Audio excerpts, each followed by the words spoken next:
thought in a heartbeat that I make quality videos. A different aftermath. In the early days after the collapse, we were all too busy surviving ourselves to worry much about the wildlife. It wasn't that people didn't care, but just getting food and meds was so exhausting that we didn't have much left over for anything else.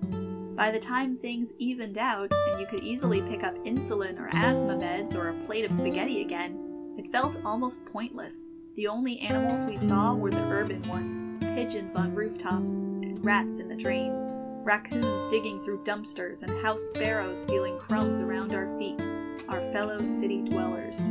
People still had dogs and cats, of course, but those weren't wildlife. They were just part of our family. In the near suburbs, they still had white-tailed deer and turkeys. We ate a lot of venison during the collapse. Nobody could catch the turkeys. Urban gardens had gone up everywhere, even though most of our food still came from outside the city. But the gardeners had to pollinate the tomatoes with electric toothbrushes because there were so few bees. I'm gonna breed a roach-pollinated tomato. Ew, no. Despite the lack of bees, people crammed potted plants in every scrap of sun, watering them with salvaged rainwater. We held on to our plants like talismans of hope. Every leaf and stem felt like a symbol of something bigger. We knew it didn't really work like that, but the only alternative was despair. If I can just keep this one thing alive, right here, maybe somehow it will matter. We needed hope right then. Some days it felt like we were the last living things in the world. If there were any other animals left, they were probably on other continents, or down in the depths of the ocean, far away from the city. Wherever they were, they undoubtedly wanted nothing to do with us. When Mrs. Kaplan put up a birdhouse, people thought she was dreaming. You feeling okay, hun? Maybe she'll get a pigeon. Pigeons don't live in birdhouses, dork. Despair was our greatest enemy then. It was so easy to believe that our efforts were pointless, and there was never any shortage of voices to confirm it. It'll just get wrecked again. This is just some kind of feel-good greenwashing. You aren't really fixing anything. It's too late now. Why bother? Humans ruin everything, and we should all just die. We've probably lost the polar bears, and you think your little sprouts matter? Honestly, I think some of it was simply bafflement. We hadn't expected to survive, and when most of us did, it was hard to know what to do with ourselves. How were we supposed to live on the other side of the end of the world? But then, a weird thing started to happen. Plants started to grow. The parks had all gone wild ages ago, of course, since no one ever cut the grass. But then they started to spread.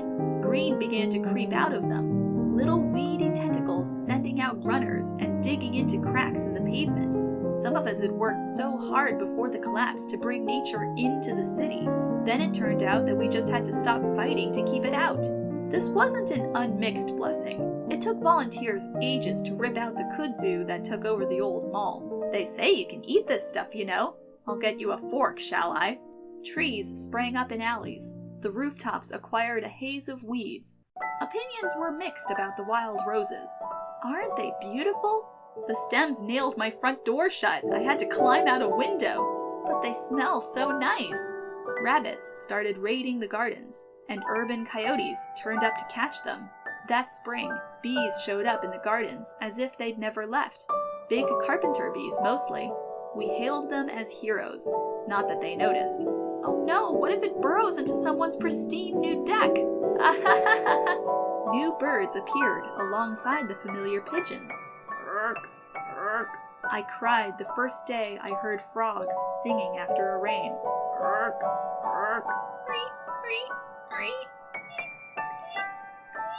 It's okay. Just, they're back. They're really back. I didn't actually expect them to come back. It wasn't fast, and it wasn't easy. Plenty of people still didn't care. Those of us who could work on it worked hard. There was no silver bullet, no magic trick. We pulled weeds and made ponds and dredged through old files about species diversity in grasslands. But it wasn't as hard as people said it would be. It'll never work. Hush, it's already working. It was almost like things wanted to come back, like they had only been waiting for an invitation. It took 2 years to get the first butterfly.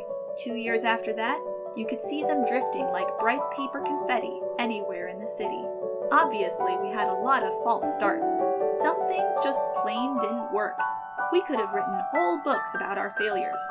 Actually, I think a few people did. And we certainly didn't always agree about the best way forward. Who the fuck planted lemon balm in the ground? Once it became obvious that something was happening, the critics changed their criticism. It could have been a lot better. This is just sad. You should have started sooner. It's still not enough. All this energy could have been better spent. By now, though, we'd mostly learned to ignore them. Someone will always try to sell you despair, just so they don't feel alone. This'll never be as good as it was. Either grab a shovel or shut up, George. And no, it's not the same as it was. How could it be? Nobody ever gets to go back, only forward. People, planets, all of us. Maybe the old one was better, but this is what we've got. Yeah, sure. Sometimes I do want to cry for everything we lost. But you know, I'd be lying if I said that I wasn't curious what this new world we're growing will look like. And in the end, Mrs. Kaplan got the last laugh after all. The end. T. Kingfisher, 2022. I found this on Twitter by user Kingfisher and Wombat. Thought it was too good not to share. First comic in quite a while that's got me in tears, 'cause it felt like hope. And, well, what with everything,